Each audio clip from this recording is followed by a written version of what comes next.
Hi, it is iYikKam time again. So this morning I share with you guys the video on Qigong, and in the evening I received a message from our friend, our Wing Chun brothers, who asked me a very interesting questions, and I like that because I know that he must be thinking, okay, and I like that.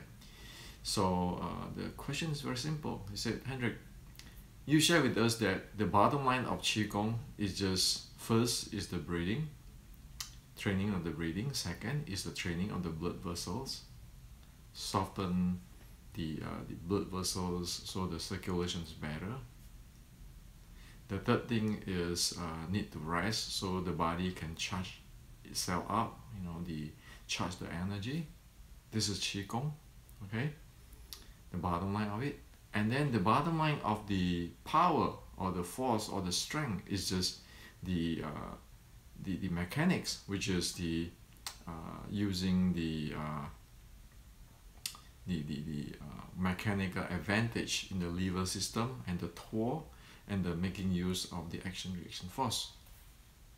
Now, you say, so how is what people talk about this Xing Qi to Dantian, or Xing Qi to issue or inject force,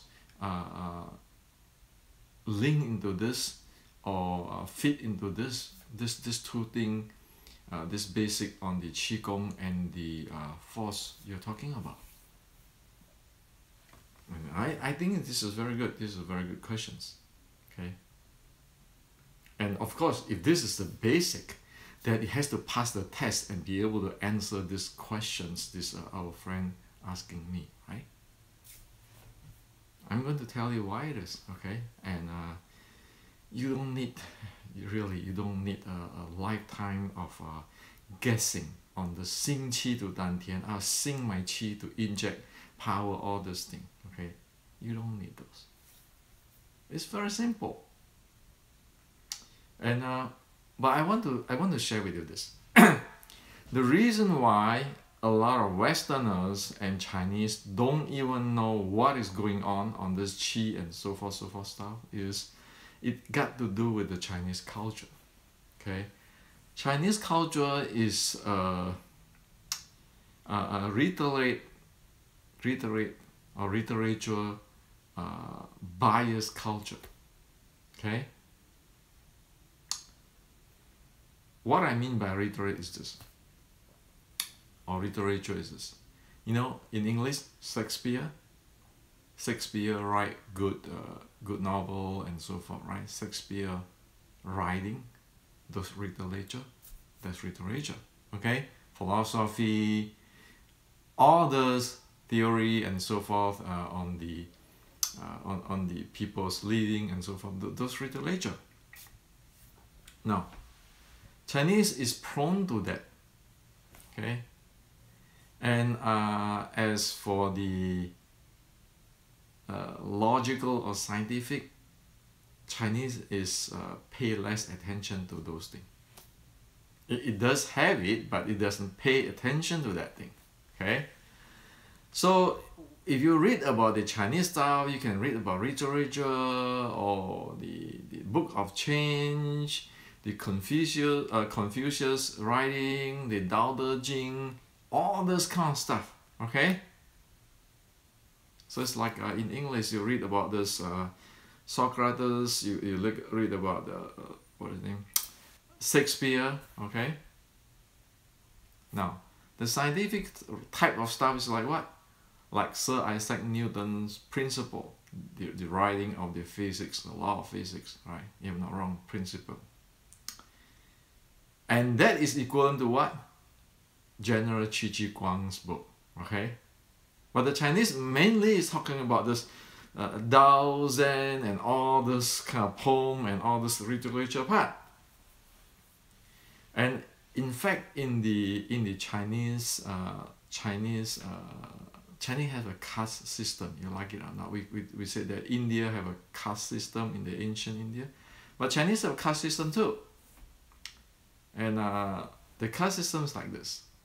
It's called 士工农商. 士 is meaning people who study, scholar. Okay, study books, literature, scholar, those kind of things. 工 is the technical people who work, like the working class, the technical class.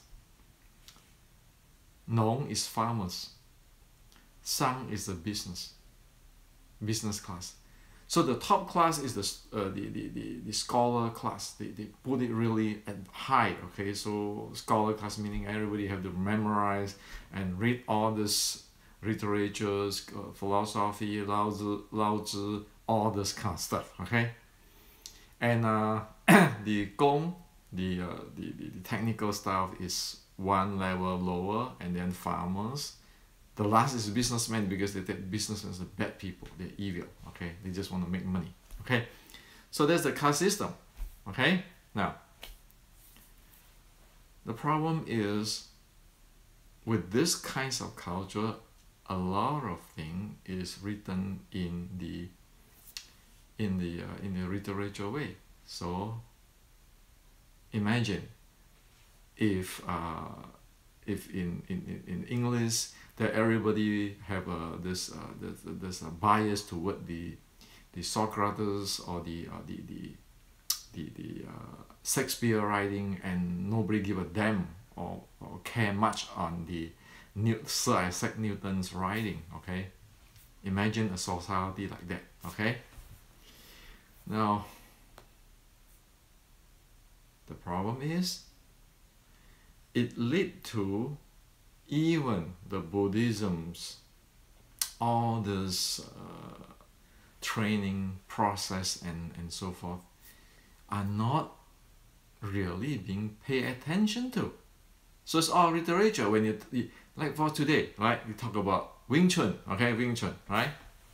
Or even any martial art, same thing, Wing Chun. You know what they're gonna talk to you? Oh, my ancestor is iYikKam, and iYikKam passed to the Cho family, and Cho Hong Choi passing to me. I get the direct transmission, and I got the writing of the iYikKam. Okay,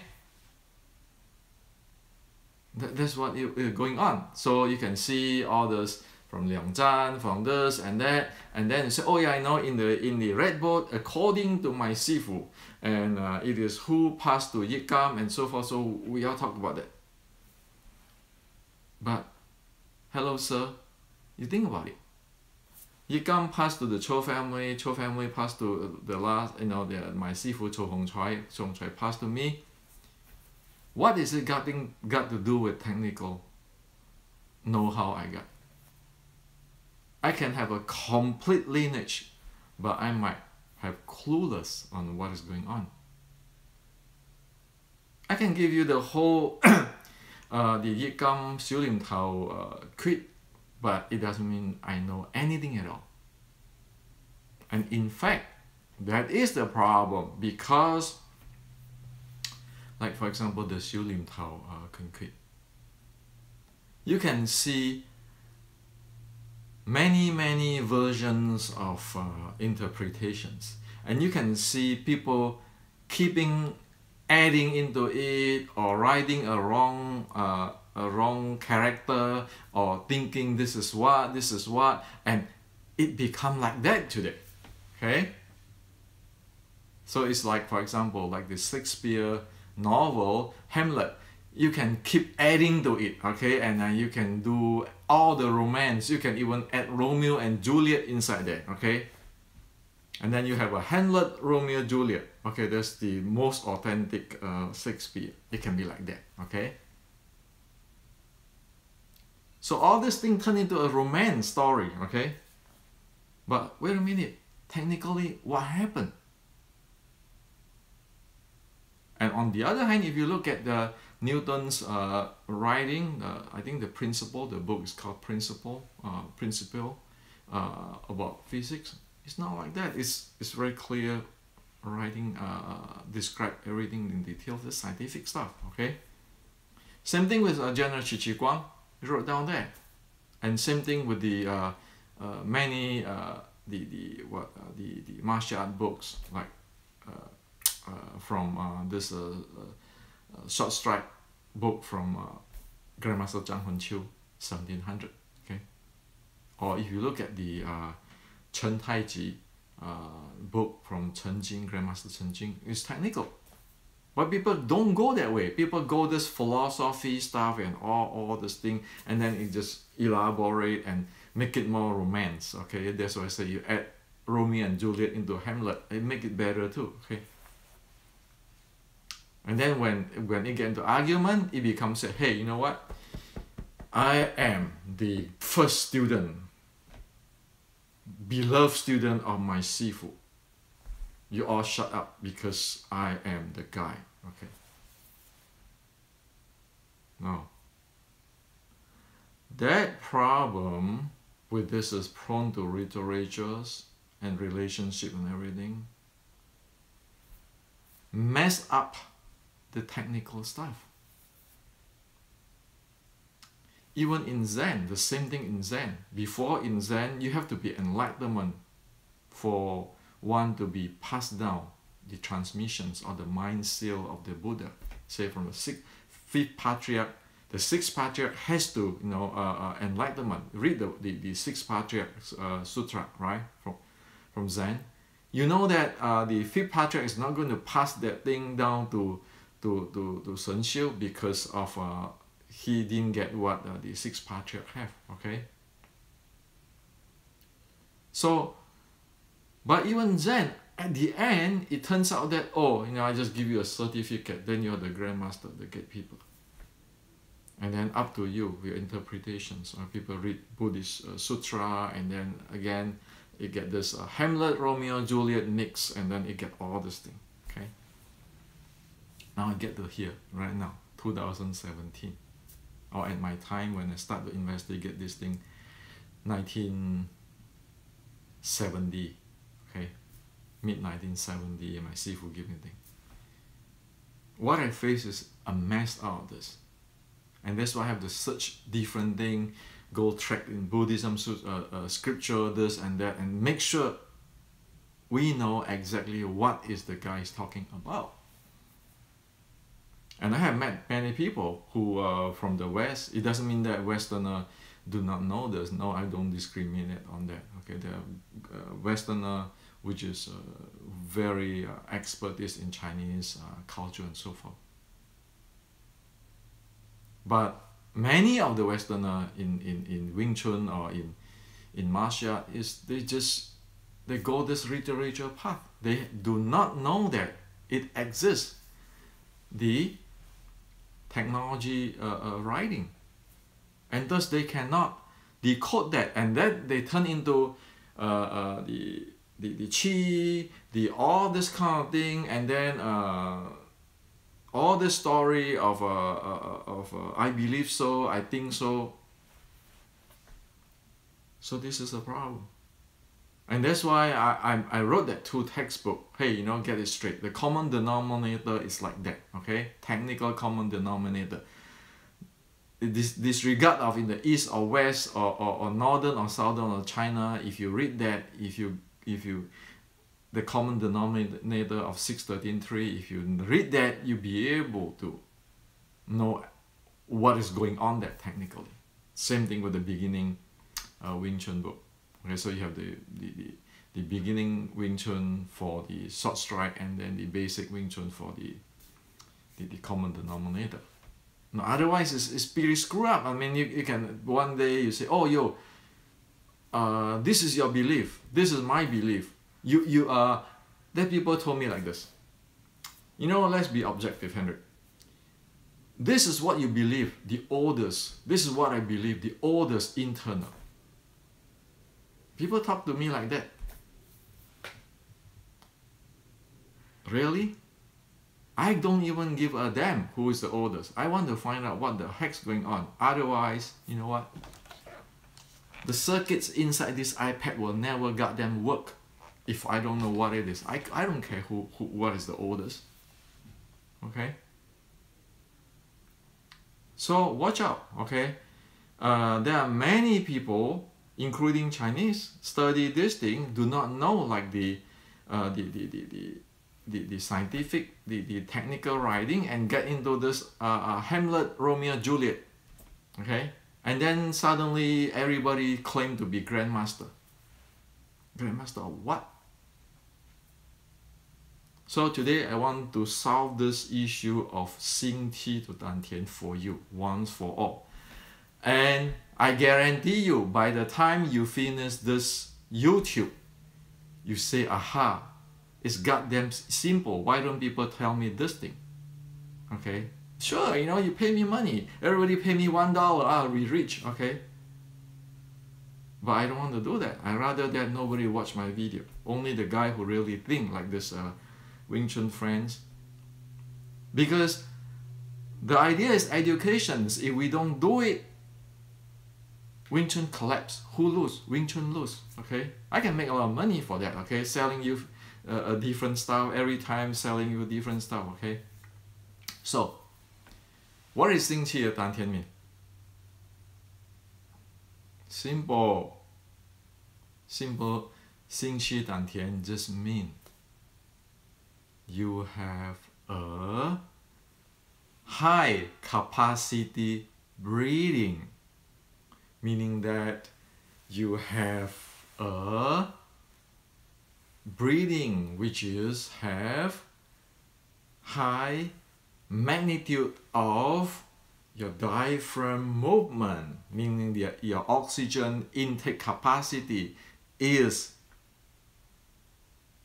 a few times more than your chest breathing. That's what 心气 to 丹田 mean, okay? Don't get it more than that. If one cannot get that, forget about all other chi. This is what it is. So why is it important to have 心气 丹田?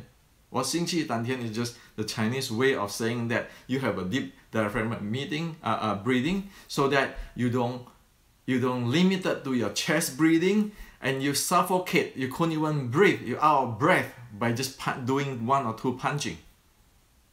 If you have a big capacity in your breathing, oxygen intake and so forth, you have a lot of strength there, right? Because you have oxygen and so forth. If you just breathe with the chest breathing or forceful breathing, as we talk about, is this panting and those kinds of wind breathing, before anything already you're out of breath, how can you fight? How can you do anything?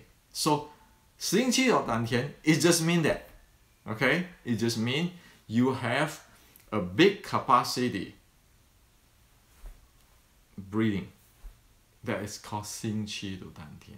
Qi, meaning that, again, qi is that type of breathing which is smooth, okay? Capable to fill out your body, okay?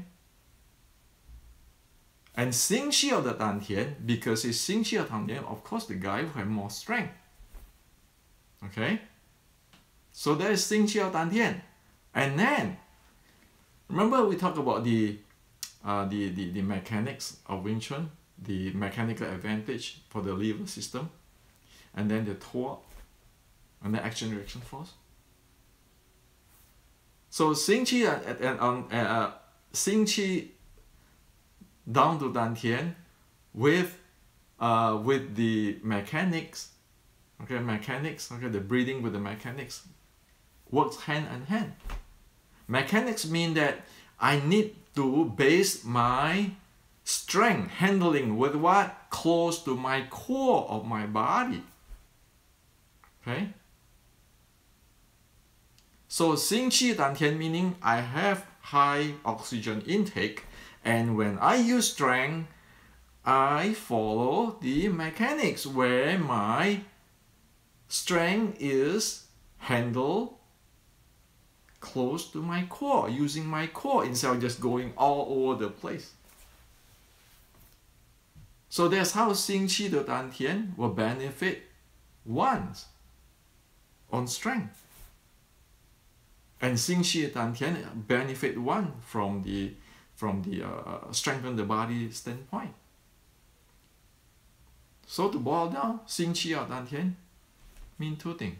One, the breathing. capacity, okay? The volume is huge. Chest breathing and the full body breathing might be, say, 2 to 4x of your chest breathing. So you see how much oxygen you get in, how much strength you can have. And then the second thing is the using of the strength. The mechanic is that it is based on this core, close to this core. They have mechanic which is close to this core. So that's what it is.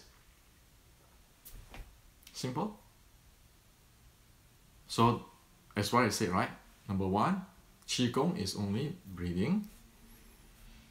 Your sinew, your blood vessel, condition it, and then charging energy. So Xing Qi of Dantian in that aspect mean that you have a full handling of the breathing. Okay, that's the minimum. The second thing is internal mechanics.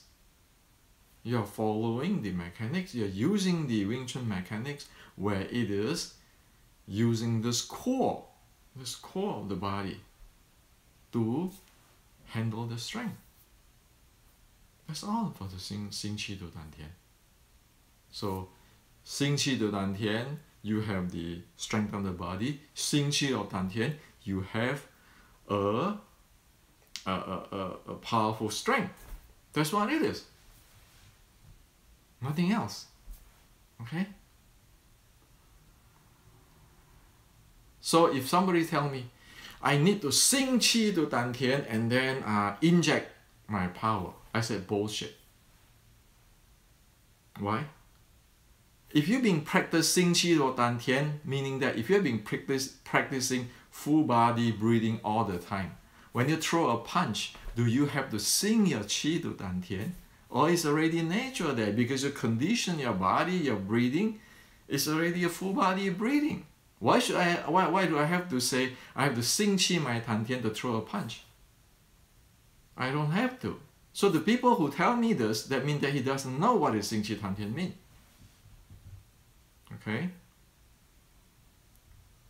So, as a conclusion, yes, Qigong is only the breathing, the blood vessels, okay, conditioning, the charging. That is for the body conditioning. So make your body stronger, healthier.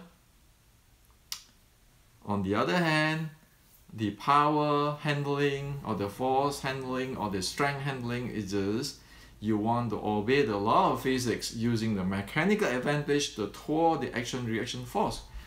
These two combined together, that is where your power is from. And so, Xing Qi or Dantian is increasing your power? Sure. Your strength?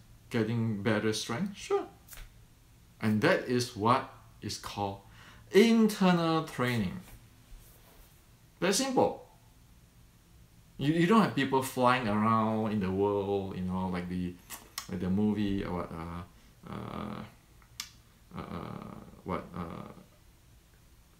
Crouching Tiger and Hidden Dragon or whatever, people flying like that, you know, I have Qi, I have the Xing Qi.